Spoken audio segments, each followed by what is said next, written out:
Hyderabad central university ఈ రాష్ట్రానికి ఒక తలమానికమైనటువంటి విశ్వవిద్యాలయం. కొన్ని వేల మంది విద్యార్థులు ఇప్పటికే అనేక రంగాల్లో నిష్ణాతులై ఈ హైదరాబాద్ కి మంచి పేరు వచ్చింది. రేవంత్ రెడ్డి గారి ప్రభుత్వం హైదరాబాద్ సెంట్రల్ విశ్వవిద్యాలయపు భూముల్ని అమ్మి అప్పులు కట్టాలన్నటువంటి నీచమైన ప్రయత్నం ఏది జరుగుతా ఉందో, అక్కడ స్టాఫ్ గాని అక్కడ విద్యార్థులు గాని మీకు ఇవే దొరికినాయా?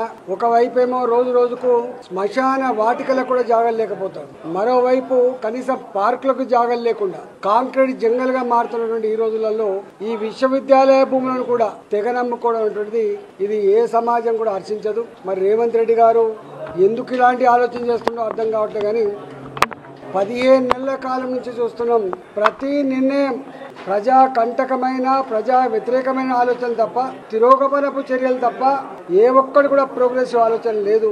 నేను ఒకటే, నిన్న విశ్వవిద్యాలయపు విద్యార్థుల మీద జరిగిన దాడిని తీవ్రంగా ఖండిస్తున్నాం.